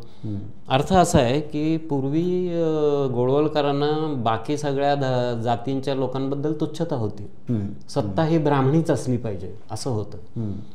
आता मात्र 80 नंतर हळूहळू सोशल इंजिनिअरिंग सुरू झालं. मग ओबीसीना घ्या, दलितांमधल्या मारामारा लक्षात देऊन काही दलितांना पोटात घ्या. या पद्धतीनं हिंदुत्वानं गोळवलकरी बाज सोडला आणि सावरकरी बाज घेतला आणि तो आणखीन पुढं नेला. त्यामुळं जातींना हँडल करायची पद्धत त्यांनी बदलली. जातीव्यवस्था टिकवायची, वर्चस्व आपलं ठेवायचं, पण जातींना पोटात नव्या पद्धतीने घ्यायचं. हे जुन्या पद्धतीचं पोटात घेणं नाही आहे. हे आता पैशाच्या आधारे पोटात घेणं आहे, अस्मितेच्या आधारे पोटात घेणं आहे, नोकऱ्यांच्या आधारे पोटात घेणं आहे, संसदीय राजकारणाच्या आधारे पोटात घेणं आहे. पूर्वी लोकशाहीला ठाम ठोक विरोध होता. गोळवलकर यांच्या दृष्टीनं लोकशाही हा मूर्खपणा होता. आता मोदींच्या काळामध्ये लोकशाही, भारत ही लोकशाहीची जननी बनते. पूर्वी धर्मामधलं वेगळेपण सुद्धा नाकारलेलं होतं. आता वेगवेगळे धर्म जे मतं आहेत ते आमचीच आहेत असं दाखवण्याचं आहे. म्हणजे आता कालच मोहन भागवत म्हणाले, भारतात विविधता असूनही एकता आहे. हे कौतुक आहे, राष्ट्रीय एकात्मता. आता विविधता असूनहीचा अर्थ असा होतो की विविधता ही जणू काही वाईट गोष्ट आहे आणि तरीसुद्धा आम्ही एकत्र आहोत. मुळामध्ये विविधता हीच स्ट्रेंथ आहे आणि चांगली गोष्ट आहे, पण ते मानत नाहीत. पूर्वीच्यापेक्षा पण त्यांनी बदल केलेला आहे. म्हणजे तुम्हाला असं दिसेल की प्रत्येक क्षेत्रामध्ये आता ह्या मंडळींनी नवा अप्रोच घेतलेला आहे, नव्या पद्धतीने ते लोकांना घोळात घेत आहेत. म्हणून हा जर आपण असं समजलो की हा सरंजामी, जुनाट ब्राह्मणी, व्यापारी आणि सावकारी वर्गापुरता मर्यादित, जमीनदार वर्गापुरता मर्यादित हिंदुत्ववाद आहे, तर आपली फसगत होईल. हा हिंदुत्ववाद हा मक्तेदारी भांडवलदारांना हाताशी धरून त्यांच्या मदतीनं, सट्टेबाज भांडवलाला हाताशी धरून त्याच्या मदतीनं, शेअर मार्केटला हाताशी धरून त्याच्या मदतीनं आणि जुन्या गोष्टी आधाराला घेऊन असा नव्या पद्धतीने आत्ता आलेला आहे. म्हणून त्याला नवहिंदुत्ववाद म्हणावं लागतं. आणि ते नव्या पद्धतीने कसं सत्ता गाजवत आहेत ती बदलायची असेल तर नवीन काय राजकारण केलं पाहिजे, याला आपण भिडता आलं पाहिजे. ह्याच्यासाठी आहे. म्हणजे आता जातीचं राजकारण, उदाहरणार्थ कमंडल विरुद्ध मंडल असं म्हटलं गेलं, पण ते सुद्धा एका प्रमाणाच्या बाहेर पुढं गेलं नाही. तुम्हाला असं दिसेल की मंडल आलं म्हणून कमंडल आलं का? आलं.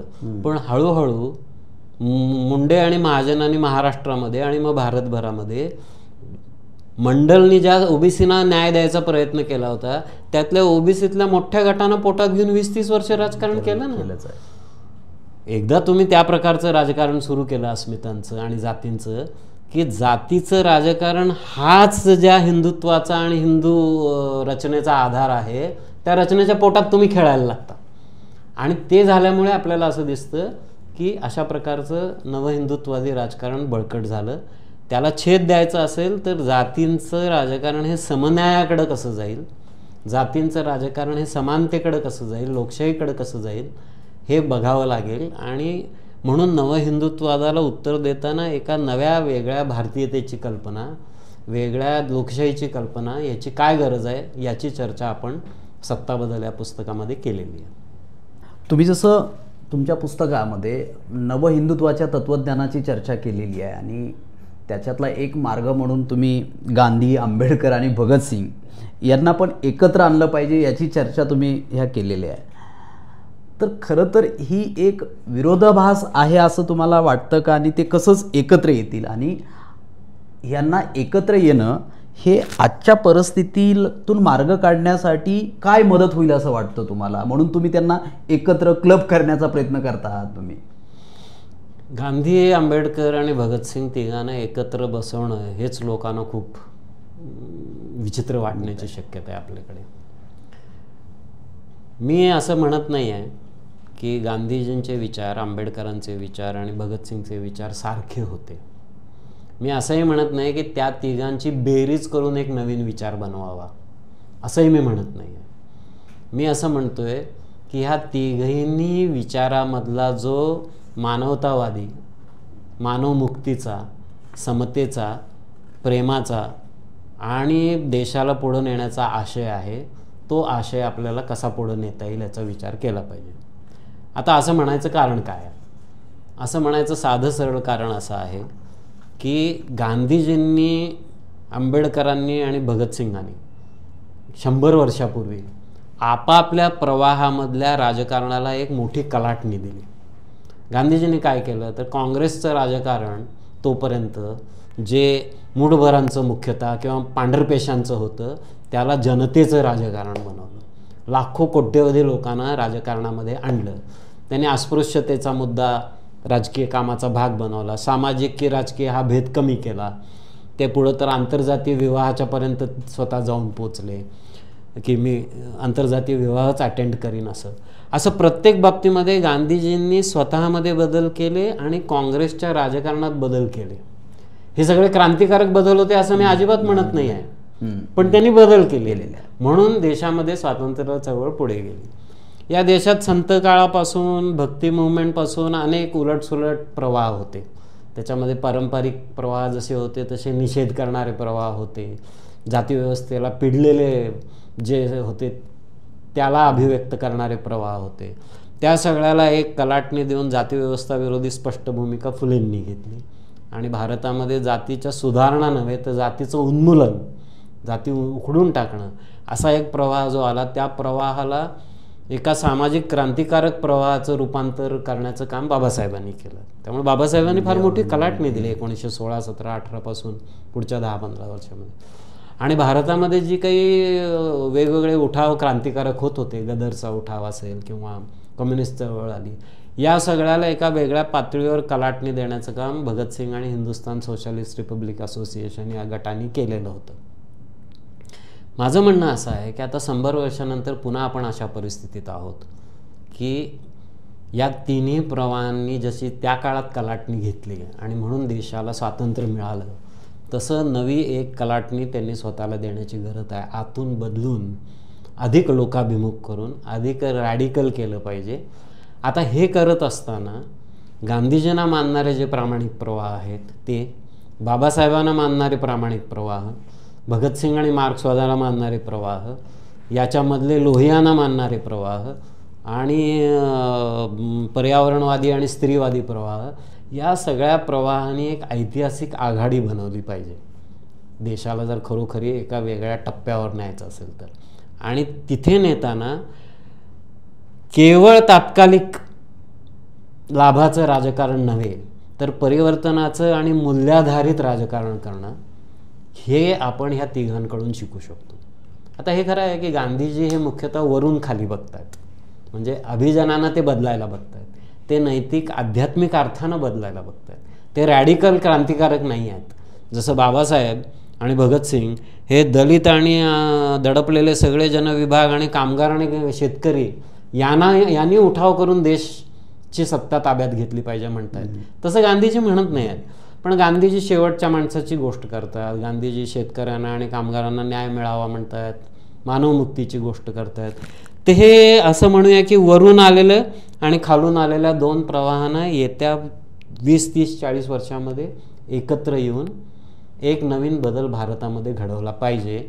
तो बदल घडवत असताना ही एक प्रकारची आघाडी असणार आहे, हे एकत्र येणं नाही आहे. कारण प्रत्येक बाबतीत भांडवलशाही, जात, लोकशाही, क्रांती, हिंसा अहिंसा अशा प्रत्येक बाबतीमध्ये ह्या तिघांच्या मतांमध्ये मतभेद आहेत. गांधीजींनी बाबासाहेबांना आणि भगतसिंगाच्या बाबतीमध्ये ज्या काही प्रकारचं राजकारणाचे डावपेच केले होते त्याच्याबद्दल लोकांच्या मनामध्ये निश्चितपणाने राग आहे, गैरसमज आहेत, काही समज आहेत.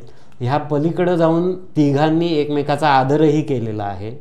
हे सगळं लक्षात घेऊन आपल्याला या प्रवाहांना एकत्र आणण्यातून देशाला पुढे नेता येईल असं मला वाटतं. त्याचं कारण 2008 आणि 2013मध्ये 2 नियतकालिकांनी एक जे सर्वे घेतले होते. एका सर्वेनं असं सांगितलं की या देशातला सर्वात मोठा नेता बाबासाहेब आंबेडकर आहेत.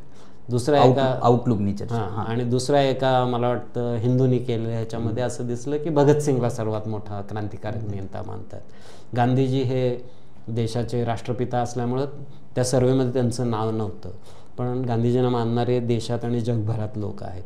त्यामुळे मला असं वाटतं की नवा भारत कसा असावा याच्याविषयीच्या लोकांच्या ज्या अपूर्ण राहिलेल्या आकांक्षा आहेत त्या याच्यातून व्यक्त होतात. त्याच्या आधारे आपल्याला पुढं जाणं शक्य आहे. आणि मग मुस्लिम जमातवाद असेल किंवा हिंदुत्ववाद असेल याचं विषारी राजकारण, बाजारपेठ आणि भांडवलशाहीचं शोषक राजकारण, जातीव्यवस्थेचं उतरंड आणि विषमतेचं राजकारण, हे सगळं दूर ठेवण्यासाठी आपल्याला पुढच्या 20, 30, 40 वर्षासाठी अशी एक मोठी, ज्याला मी हिस्टॉरिक ब्लॉक असा ग्रामशीचा शब्द वापरलेला आहे, एक ऐतिहासिक आघाडी बनवण्याची गरज आहे. म्हणून मी त्याची चर्चा ह्याच्यामध्ये केलेली आहे. पण हे प्रारंभ बिंदू आहेत. भगतसिंग, गांधी, बाबासाहेब हे प्रारंभ बिंदू आहेत, अंतिम शब्द नव्हे. त्यांच्यापासून दृष्टी आणि प्रेरणा घेऊन नवं डेव्हलप करायची आज गरज आहे 21व्या शतकासाठी. तुम्ही या सगळ्या ह्याच्यामध्ये एक शब्द हिस्टॉरिक ब्लॉक असा शब्द वापरला आणि नव्या ह्या सगळ्यासाठी गांधी, आंबेडकर आणि भगतसिंगाचं एक तत्वज्ञानाचा क्लब करण्याचा प्रयत्न केला. तत्वज्ञानाचं म्हणण्यापेक्षा आपण असं म्हणूया की देशामध्ये परिवर्तन घडवण्याची जे व्यूहरचना आहे त्या पातळीवर, तत्वज्ञानाच्या पातळीवरती तिघांमध्ये फार मूलभूत फरक आहेत. त्यामुळे त्यात बाबासाहेब आणि भगतसिंग खूप जवळ येतील, पण गांधीजींचं तत्वज्ञानात्मक पाया वेगळा आहे. त्यामुळे मी असं नाही म्हणणार तत्वज्ञानात्मक पातळीवर एकत्र आणावं, अजिबात नाही. पण व्यूहरचना म्हणून एकत्र आणलं, कुठे आणता येतं ते. जसं हिस्टॉरिक ब्लॉकची चर्चा केली तशी, जसं तत्वज्ञानाच्या पातळीवर एक हिस्टॉरिक ब्लॉक आहे, तसा बाबासाहेब आंबेडकर किंवा एक जातीचा पण एक हिस्टॉरिक ब्लॉक या देशामध्ये खूप दिवसापासूनचा आहे. आणि एक सुट्ट जातीला एक बघितलं जातं, जात आणि वर्गाचं असं सगळं, आणि ती आपल्या पुरोगामी चर्चा विश्वामध्ये चर्चा होत राहते. तर खरंच जात आणि वर्गाला असं वेगवेगळं बघता येईल का? आणि जातीचा प्रश्न सोडून वर्गाचा प्रश्न सोडवता येईल का? किंवा वर्गाचा प्रश्न सोडून जातीचा प्रश्न सोडवता येईल का? याची चर्चा पण तुम्ही तुमच्या पुस्तकामध्ये केली आहे. मी बऱ्यापैकी ती चर्चा करायचा प्रयत्न केला आहे. ही चर्चा महाराष्ट्रामध्ये बाबासाहेबांच्या काळापासून आहे. नलिनी पंडितांनी काही मांडलेलं आहे, सरदारांनी मांडले, बेडेकरांनी मांडले, शरद पाटील आहेत, अनेक वेगवेगळ्या विचारवंतांनी, डॉक्टर रावसाहेब कसबेंनी मांडलं, आनंद तेलतुंबडे मांडतायत, वेगवेगळ्या लोकांनी ह्याची चर्चा केलेली आहे. आणि महाराष्ट्रामधल्या सगळ्या पुरोगामी चळवळींनी त्यांच्या चळवळीमध्ये युक्रांद असेल, मागोवा असेल, दलित पॅन्थर असेल, विषमता निर्मूलन चळवळ, अनेक चळवळी आपल्याला अशा दिसतील की वर्ग जातीचा त्यांनी सातत्याने विचार केलेला आहे. पण गेल्या 20-30 वर्षात तो विचार मागं पडत चाललेला आहे आणि केवळ जातीचा विचार पुढे आलेला आहे. अस्मितेच्या राजकारणामध्ये जाती निर्मूलनासाठी जातीचा विचार व्हायला पाहिजे ह्यात अजिबात शंका नाही, ते केलंच पाहिजे. पण सुट्टा जातीचा विचार करायचा, आणि काही लोक मानतात तसं की आधी आपण जात नष्ट करू आणि मग वर्गाकडे येऊ. तर मला असं वाटतं की बाबासाहेब जे म्हणाले होते की भारतात केवळ वर्ग संघर्ष नव्हता, तर वर्गयुद्ध होती प्राचीन काळापासून. तर ते लक्षात घेतलं तर, किंवा लोहियांचं म्हणणं लक्षात घेतलं, जावडेकरांचं घेतलं, भगतसिंग आणि मार्क्सवाद्यांचं म्हणणं लक्षात घेतलं, तर मला असं वाटतं की वर्ग म्हणजे काहीतरी आर्थिक बाब आणि जात म्हणजे काहीतरी सामाजिक बाब, असं एक गैरसमज आपल्याकडे आहे. मुळामध्ये जातींच्या पोटामध्ये कुठले वर्ग होते प्राचीन काळापासून भारतात? वर्ग हे शोषणाशी जोडलेले आहेत, जात ही पण शोषणाशी जोडलेली आहे, वर्ग आणि जाती दोन्ही उतरंडीशी जोडलेले आहेत. पण दोन्ही म्हणजे एकच नव्हे, दोन्ही वेगवेगळं पण आहे, पण एकमेकात गुंतलेलं पण आहे. आणि हे गुंतलेपण आधुनिक काळामध्ये तर आणखीन घट्ट झालेलं आहे. अगदी शहरातल्या रोजगाराची रचना बघा, ग्रामीण भागातली रोजगाराची रचना बघा, कुठलीही व्यक्ती घ्या, तर आपल्याला असं दिसेल की ती वर्ग आणि जाती सकट जगते.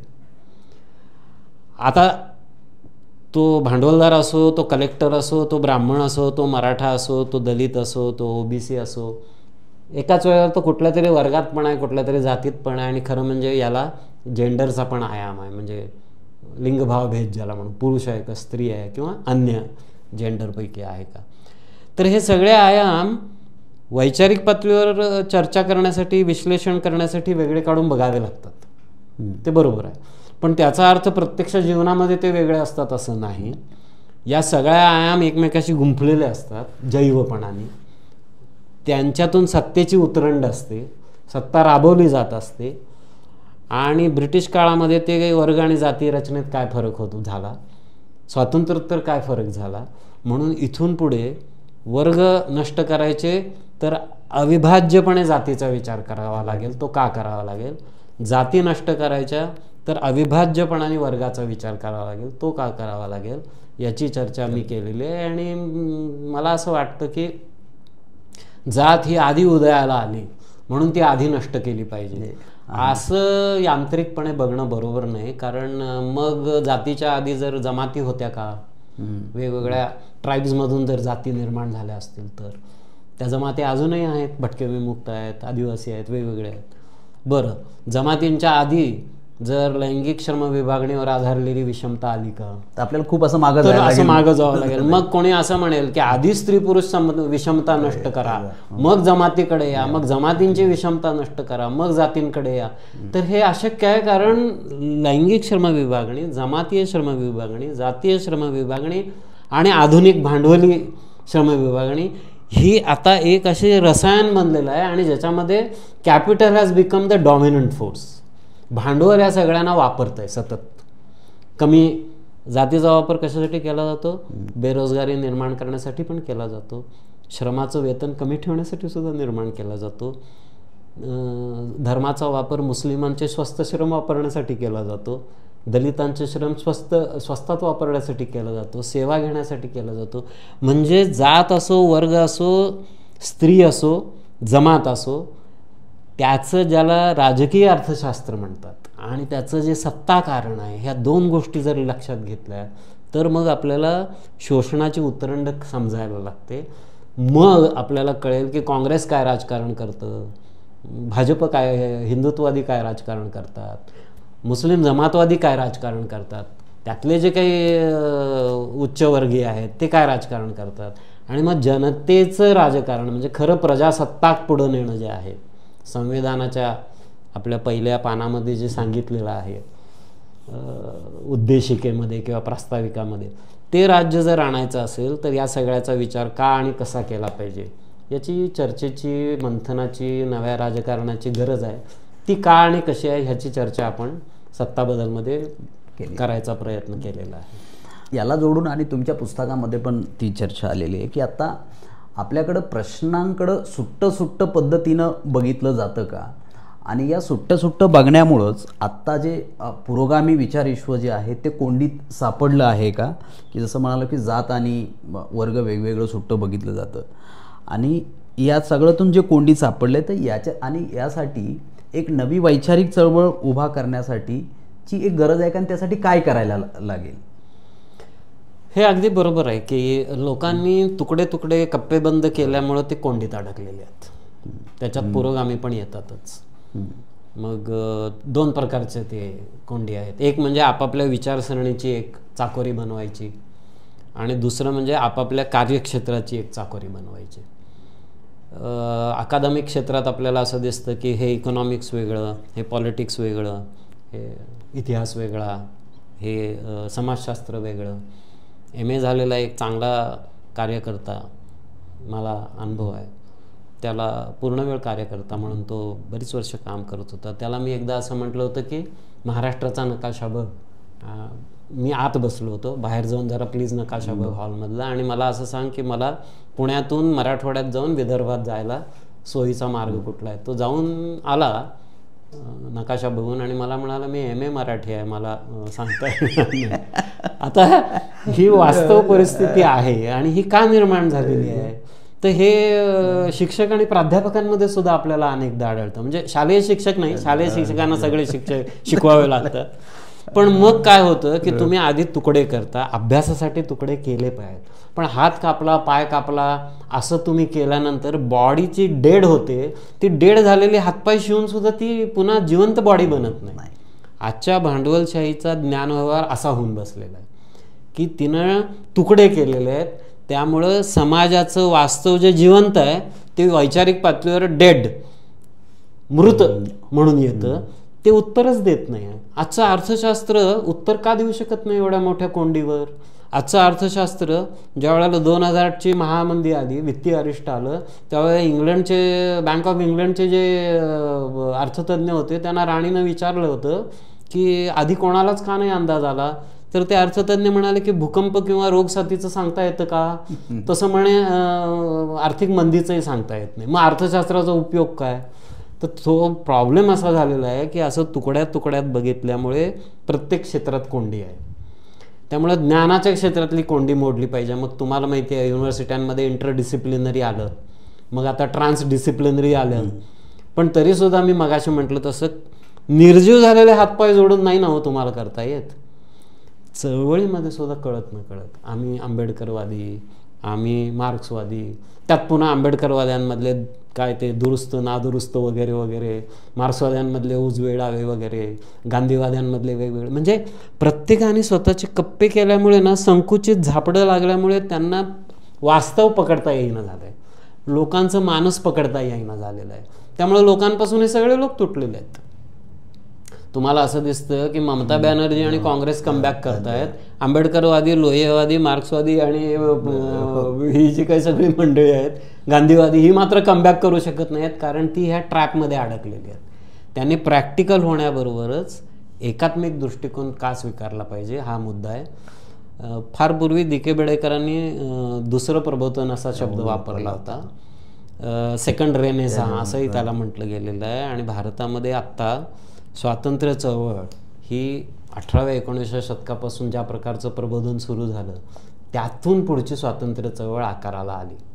भगतसिंग 16व्या वर्षी जो निबंध लिहितो, छोटा मुलगा आहे, त्या निबंधात तो पंजाब की भाषावर लिपी की समस्या, त्यात तो असं म्हणतो की कुठल्याही राजकीय परिवर्तनाच्या आधी सांस्कृतिक साहित्यिक क्षेत्रामध्ये काय घडतंय हे आपल्याला पाहावं लागतं, कारण तिथे परिवर्तन सुरू झालं तर राजकीय परिवर्तनाकडे जाऊ शकतो.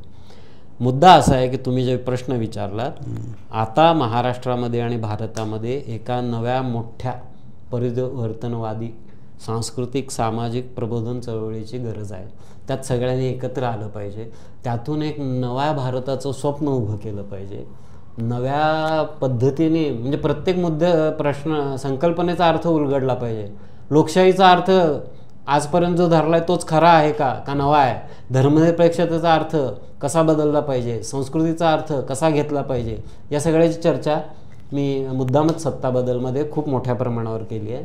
तर हे जर आपण चर्चा करून मंथन करून अनुभव घेऊन सगळ्यांनी एक नवीन प्रबोधन चळवळ, आणि प्रबोधन चळवळ पुन्हा कप्पा नव्हे, मी प्रबोधक तू राजकारणी, तर बाबासाहेब आणि गांधीजी आणि भगतसिंग वेगळं करत नव्हते, ते प्रबोधन राजकारण एकत्रच करत होते. नेहरू प्रबोधन राजकारण एकत्रच करत होते. सावित्रीबाई, पंडिता रमाबाई दिसताना जरी प्रबोधनाचं दिसलं तरी ते एक प्रकारचं राजकारणच होतं. कल्पना दत्त आणि अरुणा आसफ अली राजकारण करताना प्रबोधनही करतच होत्या. ते ही जी जैविकता आहे प्रबोधन आणि राजकारणातली, ती आज पुन्हा एकदा सार्वत्रिक पातळीवर आणली पाहिजे, हा त्यातला महत्त्वाचा मुद्दा आहे. आणि तो संपूर्ण या पुस्तकाचा जो प्रपंच आहे, हा प्रपंच ह्या मुद्द्याच्या चर्चेसाठीच आपण मांडलेला आहे. सर, तुम्ही तुमच्या पुस्तकाच्या नव्या राजकारणाचे धोरणित्व या सगळ्या प्रकरणामध्ये तरुण, भगतसिंग आणि नव्या भारताचं स्वप्न असं सगळं तुम्ही चर्चा केली गेलेली आहे. आणि आपलं सगळं जीवनच एका राजकारणानं व्यापलेलं आहे. पण कोणत्या देशाचं भवितव्य एका तरुणांच्या हातामध्येच असतं आणि तुम्ही तरुणाकडनं अपेक्षा पण केल्या आहेत भगतसिंगाचं उदाहरण देऊन. पण अलीकडे असं दिसतं की तरुणांना राजकारणाबद्दल आणि या देशातल्या एका नेतृत्वाबद्दलच एक अनास्था पण वाटते आहे आणि त्यांना विश्वास पण वाटत नाही.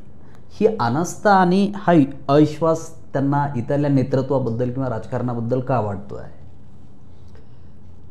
त्याचं उत्तर आपलं जे राजकारण आहे त्याचं जे स्वरूप आहे आणि जी राजकीय संस्कृती तयार झालेली आहे, हा मी जाणून बुजून वापरतोय राजकीय संस्कृती शब्द, त्यातून ही लोकांच्या मनामध्ये दुरावा, एक प्रकारचं औदासिन्य, नको वाटणं हे निर्माण झालेलं आहे. ज्या वेळेला ज्या क्षणी लोकांना असं दिसतं की राजकारण हे माझ्यासाठी काहीतरी चांगलं करतंय, ते मला अर्थपूर्ण वाटतंय, त्या मिनिटाला त्या क्षणी लोक त्याच्याशी जोडत असतात. ते बाबासाहेबांशी जोडले गेले, ते नेहरूंशी जोडले गेले. स्वातंत्र्यानंतर मी बघितलेलं आहे, माझी आई त्यावेळेला सांगायची की खेड्यातून आलेले लोक नेहरूंसाठी तासनतास उभे राहायचे आणि नेहरूंची वाट बघायचे. आता हे बाबासाहेबांचं, नेहरूंचं, गांधीजींचं, भगतसिंगचं जे काही असं असतं त्याचं कारण आहे की त्यांच्यातून प्रतीत होणारं राजकारण हे लोकांना माझं जीवन बदलणारं, अर्थपूर्ण करणारं, माझ्या जीवनाला काहीतरी स्वाभाविकपणाने चांगलं करणारं आहे असं वाटतं. नंतरच्या टप्प्यात गेल्या काही दशकांमध्ये आपल्याला असं दिसतं की राजकारण हे तद्दन धंदेवाईक, व्यवहारवादी म्हणजे चांगल्या अर्थी व्यावहारिक नव्हे, तर व्यवहारात जे चालतंय ते करा. त्यांना लोकांचं वाटोळं होऊ दे, निसर्गाचं वाटोळं होऊ दे, शहरांचं वाटोळं होऊ दे, गावं खड्ड्यात जाऊ देत, पण आम्ही करणार, प्रकल्प आणणार, बांधकामं करणार, पैसे खाणार. याच्यातून लोकांच्या मनामध्ये त्याच्याबद्दल एक दुरावा, घृणा तयार झालेली आहे. हा दोष युवकांचा नाही, हा दोष युवतींचा नाही, हा दोष सामान्य लोकांचा नाही. ज्या क्षणी सामान्य लोकांना काहीतरी वेगळं करावं असं वाटेल, संधी मिळेल, आत्ताच्या निवडणुकीत दाखवलेलं आहे आपल्याला लोकांनी. कर्नाटकात दाखवलं, महाराष्ट्रात दाखवलं, उत्तर प्रदेशमध्ये दाखवलं. हजारो लाखो लोक साधे अगदी वेगवेगळ्या समाजातले, मुस्लिमांमधले, दलितांमधले, आदिवासींमधले, मध्यम वर्गातले युवक युवती असं म्हणाले की आम्हाला हे नको आहे, आणि नको आहे सांगायला ते बाहेर पडले. अजून मोठ्या प्रमाणावर पडायला पाहिजे. माझं म्हणणं एकच आहे, सगळ्या राजकीय पक्षांनी, ज्यांना लोकांमध्ये खरंच रस आहे, त्यांनी काय केलं पाहिजे? त्यांनी आपण नेतृत्व करतोय या भ्रमातून बाहेर आलं पाहिजे. त्यांनी आपण लोकांचं नेतृत्व उभं करण्याचं माध्यम आहोत, फॅसिलिटेटर आहोत, साधन आहोत. म्हणजे एखादा चांगला शिक्षक जसं भावना ठेवतो की मी मुलांमधून सगळ्या गोष्टी वर येणार आहेत, त्या मुलांना मदत करायला तिथे आहे, मुलांवर दबाव टाकायला, मुलांना दडपायला नाही आहे, मी मुलांचा बॉस नाही आहे, मी मुलांना फुलवायला मदत करणार आहे, हे एक कुठलाही चांगला शिक्षक करतो. आणि असे शिक्षक सगळ्या लोकांच्या मनामध्ये म्हातारपणापर्यंत शिल्लक राहतात. त्या शिक्षकाने आम्हाला घडवलं असं, कारण माझ्यातले गुण बाहेर आणले. साधा उपाय आहे आत्ता भारतामध्ये, तो असा आहे की जे 80% लोक दडपलेले आहेत, ज्यांच्या आकांक्षा आणि स्वप्न प्रत्यक्षात यायचे आहेत, खास करून त्यातले युवक युवती, यांचं नेतृत्व कसं उभं राहील. कष्टकऱ्यांमधून, शेतकऱ्यांमधून, दलितांमधून, आदिवासींमधून, महिलांमधून, LGBTQI मधून हे सगळं नेतृत्व कसं पुढं येईल, याच्यावर जे पक्ष प्रामाणिकपणानं काम करतील ते पक्षही वाढतील, हे नेतृत्वही वाढेल, विश्वास वाढेल, आणि राजकारण हे अर्थपूर्ण असतं, ते देशाला कलाटणी देतं. हे स्वातंत्र्य लढ्यात जे आपण अनुभवलं, सामाजिक परिवर्तनाच्या समता चळवळीमध्ये जे अनुभवलं, ते पुन्हा एकदा अनुभवाला लोकांना यायला लागेल, आणि युवक युवती पुन्हा राजकारणाकडे चांगल्या अर्थी वळतील, देशालाही नवीन घडवतील. मुद्दा आहे राजकीय पक्षांनी, विशेषतः परिवर्तनवादी राजकीय पक्षांनी स्वतःला बदलण्याचा आणि लोकांमधून नेतृत्व उभं करण्यासाठी स्वतःची सगळी व्यूहरचना करण्याचा. त्यांनी भांडवली पक्षांप्रमाणे जनतेला मतदार मानणं, अनुयायी मानणं, पाठीराखे मानणं, वेठीला धरणं, विकत घेणं, हे धंदे भांडवली पक्षांचे आहेत. पण परिवर्तनवादी पक्षांनी मात्र लोकनेतृत्व उभं केलं तर एक चित्र पूर्णपणाने बदलून जाईल. हे फ्रेंच रेव्होल्यूशनमध्ये दिसलेलं आहे, हे रशियन क्रांतीत दिसलेलं आहे, हे क्युबाच्या क्रांतीत दिसलेलं आहे, हे चिनी क्रांतीत दिसलेलं आहे, हे भारतीय स्वातंत्र्य लढ्यात दिसलेलं आहे. पण हे काही काळ राहतं, पुढं पुन्हा विशिष्ट हितसंबंधी जाती गट वर्ग सत्तेवरती स्थानापन्न होतात आणि स्वतःच्या मांडीखाली दाबून धरतात, त्यावेळेला प्रश्न तयार होतात. म्हणून प्रजासत्ताकाला खरंच पुढं नेण्याचं हे जर आपण चक्र गतिमान केलं तर तुम्ही जो प्रश्न विचारला त्या प्रश्नाचं उत्तर लोकच शोधून देणार आहेत. तुम्ही तुमच्या पुस्तकाच्या शेवटी जनतेच्या भारतासाठी असं येत आहेत आणि त्याच्यामध्ये वेगवेगळ्या राजकीय पक्षाची आणि पर्यायांची पण एक चर्चा तुम्ही करता आहात की परिवर्तनवादी पक्षांनी बदललेलं. पण आज देशामध्ये एक सर्वात मोठा विरोधी पक्ष म्हणून काँग्रेसच आहे आणि आपसुकच मोठा पक्ष असल्यामुळे त्याच्याकडनं अपेक्षा पण जरा अधिक लोकांच्या सगळ्या जात आहेत. पण देशामध्ये जी आजची खरंच जी राजकीय परिस्थिती उभी राहिलेली आहे तिला काँग्रेस हा खरंच एक पर्याय देऊ शकेल का? आणि तुम्ही जे एक जनवादी राजकारण म्हणता आहेत या सगळ्याच्या पार्श्वभूमीवर काँग्रेस हा खरंच या देशाला पर्याय देईल का असं तुम्हाला वाटतं? काँग्रेस आता देशाला खऱ्या अर्थाचा पर्याय देऊ शकत नाही. काँग्रेस या देशाला तात्पुरती थोडीशी श्वास घ्यायला फुरसत देणारी सत्ता देऊ शकेल आणि काँग्रेस हा स्वातंत्र्य लढ्यातून आलेला आहे. संविधानाशी त्याच्यातल्या बऱ्याच लोकांची बांधिलकी आहे. आजही आपल्याला दिसतं राहुल गांधींनी ज्या यात्रा काढल्या ते एक मूल्याधिष्ठित नवं राजकारण लोकांच्या बाजूचं उभं करायची धडपड करतायत. वरून काही पक्षात बदल करायचा प्रयत्न करतायत. खालून तो किती बदल होतोय माहीत नाही आपल्याला. जागोजागी हितसंबंधी गट बसलेले आहेत. त्यांना असं हवं असतं की आम्हाला एक महात्मा गांधी द्या, आम्हाला एक नेहरू द्या, आम्हाला एक इंदिरा गांधी द्या, आम्हाला एक राजीव गांधी द्या किंवा राहुल गांधी द्या, जे लोकांना आपल्या बाजूला वळवतील, मतं पदरात टाकून देतील. खाली आम्ही गुत्तेबाजी आणि सट्टेबाजी करायला खाली बसलेले आहोत. या वातावरणातून काँग्रेस जितकी बाहेर पडेल तितकी ती लोकाभिमुख होईल आणि तितकी ती लोकांना परिवर्तनाच्या दिशेनं जाणारा एक अवकाश उपलब्ध करून देईल. टू दॅट एक्सटेंट ज्यांना लोकशाहीवर, धर्मनिरपेक्षतेवरती आणि जनतेवरती विश्वास आहे त्यांनी काँग्रेस त्या दिशेने जाते का हे बघायला हरकत नाही, करायला पाहिजे. पण काँग्रेस स्वतःच एक वर्गजातींच्या आधारे उभा राहिलेला, शोषक वर्गांच्या आधारे उभा राहिलेला 90-91 आपल्याला माहिती आहे की जागतिकीकरण, खाजगीकरण, उदारीकरण, नवउदारमतवाद हे सगळं धोरण त्यांनी आणलं आणि ते मोदींनी टोकाला नेऊन त्याची आणखीन एका वेगळ्या वाईट लेवलवरती नेलं. जातींचं राजकारण आणि धर्माच्या राजकारणामध्ये बोटचेपेपणा काँग्रेसने केला वेळोवेळी, त्याचेही परिणाम आहेत. धर्मनिरपेक्षतेमध्ये सुद्धा जनतेपेक्षा अभिजनांना जास्त वाव मिळाला. असे अनेक प्रश्न आहेत. त्यामुळं देशामध्ये जे आमूलाग्र परिवर्तन हवं आहे ते आमूलाग्र परिवर्तनाचं माध्यम काँग्रेस असेल असं मी मानत नाही.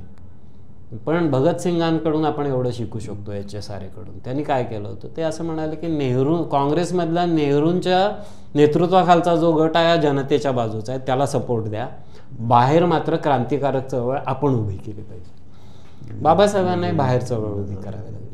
मला असं वाटतं की आज ज्यांना परिवर्तनामध्ये रस आहे त्यांनी बाहेर जनतेमध्ये जनतेचं नेतृत्व उभं कसं राहील ह्याच्यासाठी काम करणं, त्याच्यासाठी काँग्रेसवर दबाव आणून काँग्रेसला लोकाभिमुख बनवणं आणि काँग्रेसमधले जे काही लोकाभिमुख गट आहेत त्यांनी क्रियाशील होणं, असं एक नवं कॉम्बिनेशन उभं राहिलं तर पुढच्या 5, 10, 15, 20 वर्षामध्ये काही बदल घडायला नक्की मदत होईल. त्या काळामध्ये बाबासाहेब, भगतसिंग, कम्युनिस्ट, लोहिया हे सगळे प्रवाहात होते, पण गांधीजींचं नेतृत्व होतं, काँग्रेसचं नेतृत्व होतं. मी गेली काही वर्ष असं म्हणतोय की इथून पुढच्या काळामध्ये नेतृत्व हे खऱ्या गांधीवाद्यांच्या हातामध्ये येईल का हा मुळातच प्रश्न आहे. कारण त्यांचे तत्त्वज्ञानापासून विचारसरणीपर्यंतचे प्रश्न आहेत. पण जे खरे आंबेडकरवादी आहेत, खरे मार्क्सवादी, भगतसिंगवादी आहेत, खरे स्त्रीवादी, पर्यावरणवादी आहेत, खरे बहुजन आणि दलित आणि आदिवासी आणि कष्टकरी कामगार वर्ग आहेत, त्यांचं नेतृत्व त्याच्या पाठीमागे काँग्रेस आणि गांधीजी हे असू शकतात, असायला पाहिजेत. आता त्यांनी नेतृत्व करायचं आणि यांनी त्यांच्या पाठीमागे राहायचं ही फेज 1940-50 पर्यंत होती. इथून पुढची फेज यांनी नेतृत्व करायचं, त्यांनी त्यांच्याबरोबर जायचं, अशीच असणार आहे ऐतिहासिक दृष्ट्या. कोणाची इच्छा काही असू दे, पण ती घडवण्यामध्ये जर परिवर्तनवादी पुढे गेले तर नक्कीच देशामध्ये बदल होईल. आणि त्या दृष्टीनं काँग्रेसला आपण एक साथीदार म्हणून आत्ताच्या टप्प्यावरचं बघू शकतो. लॉंग टर्मचं मला माहीत नाही, पण आज ज्या प्रकारे हिंदू जमातवादी, मुस्लिम जमातवादी किंवा भांडवली शक्ती आहेत त्यांच्या विरोधामध्ये जितपत काँग्रेस आपल्याबरोबर यायला तयार आहे, अदानी अंबानी विरुद्ध जितपत ते ओरडायला तयार आहेत तितपत त्यांच्याबरोबर आपण जाऊ शकतो असं मला वाटतं. ओके, त्यालाच जोडून आता एक शेवटचा प्रश्न सर, की सध्या देशभरामध्ये म्हणजे एक सार्वजनिक पूल कोसळत आहेत, विमानाचं छत कोसळतं आहे, रस्ते खचत चाललेले आहेत आणि याच्यावरनं लोकांमध्ये एक टिंगलीची चर्चा पण सगळी सुरू आहे आणि त्याची चर्चा जर पुरोगामी वर्तुळामध्ये केली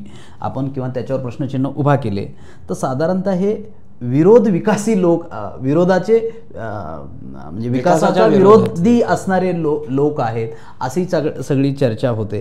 तर खरंच हे अशा सगळ्या प्रश्नावर प्रश्न उभा करणं म्हणजे हे विकास विरोधी असण्याचं लक्षण आहे का, असं तुम्हाला वाटतं का? अजिबात नाही. मला असं वाटतं की सध्या जो कंत्राटी पद्धतीचा आणि बांधकामावर आधारलेला आणि ते करण्यासाठी विध्वंस करणारा असा जो सगळा विकास सुरू आहे त्याला विकास म्हणायचं का असा जो प्रश्न उपस्थित केला आहे, ते उपस्थित करणारे लोक असं अजिबात मानत नाहीत की विकासच नको आहे.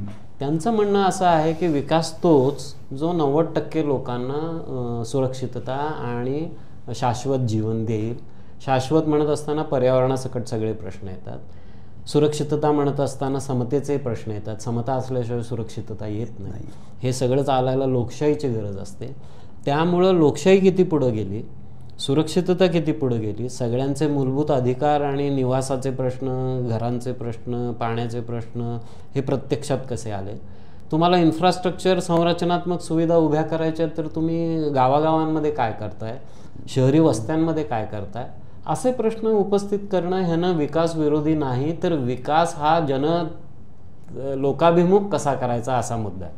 त्यामुळे हे खोटं चित्र मुद्दाम उभं केलेलं आहे की चालू असलेला जो विकास आहे त्यातला जो विध्वंस आहे, त्यातले जे काही सट्टेबाजी आहे, त्यातली जी विषमता आहे, त्यातलं जे शोषण आहे त्याच्याबद्दल प्रश्न केले की ही मंडळी तुम्ही विकास विरोधी आहे म्हणता.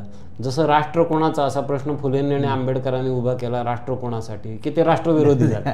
म्हणजे राष्ट्रवादाच्या आड आम्ही आमचे उच्चवर्गीय उच्च जातीय हितसंबंध जपणार, तर तुम्ही आमच्या हितसंबंधांबद्दल बोलला की आम्ही म्हणणार तुम्ही राष्ट्रविरोधी आहात. आजही ते सुरू आहे. त्यामुळं राष्ट्र असो, विकास असो, लोकशाही असो, कोणाची, कोणासाठी, कशी हे विचारण्याने त्याच्या विरोधी नसतो. उलट विकास आणि पर्यावरण एकत्र कसं जाईल, राष्ट्र आणि जनता एकत्र कशी जाईल असे ते प्रश्न आहेत आणि ते प्रश्न उपस्थित करण्यातून नक्कीच आपण पुढच्या टप्प्यावर जाऊ शकतो अशी खरं तर परिस्थिती आहे. त्यामुळं आपण न्यूनगंड बाळगायचं कारण नाही आहे. असं प्रश्न विचारणाऱ्यांनी अजिबात न्यूनगंड बाळगायचं कारण नाही आहे. खणखणीतपणाने उत्तर दिलं पाहिजे. ज्या भाषेमध्ये आपल्याला जुने लोक क्रांतिकारक आणि सामाजिक क्रांतिकारक उत्तरं देत होते, प्रश्न उपस्थित करत होते, तो स्पष्ट वक्तेपणा आज पुन्हा एकदा आणला पाहिजे. आता झालंय असं की उदारमतवादामुळं तू माझी पाठ खाजव, मी तुझी पाठ खाजवतो, तू पण छान छान आहेस, मी पण छान छान आहे. युनिव्हर्सिट्यांपासून युवक युवतींपर्यंत एकमेकाला अजिबात छेडायचं नाही, प्रश्न करायचे नाहीत, गुढीगुढी वागत राहायचं. ते गुढीगुढी जे राजकारण आणि संस्कृती आलेली आहे ना त्याच्या पलीकडे तरुणांनी त्यांना साजेसं गेलं पाहिजे, तर नक्की नवीन भारत उभा राहू शकतो, जनतेचा भारत. आणि युवक युवतींची जगातली सगळ्यात जास्त संख्या भारतात आहे असं सांगणारा युवा भारत जर खरंच उभा करायचा असेल तर युवकांनी एवढं परखड व्हायला पाहिजे, युवतींनी परखड व्हायला पाहिजे. महाराष्ट्रातील थोर विचारवंत दत्ता देसाई यांच्या सत्ता बदल, राष्ट्रीय चक्रव्यूहाचा भेद या पुस्तकाच्या बद्दल आपण देसाई सरांशी बोललो. देसाई सरांनी जो आपल्याशी संवाद साधला त्याच्याबद्दल आपण देसाई सरांचे धन्यवाद सर. धन्यवाद.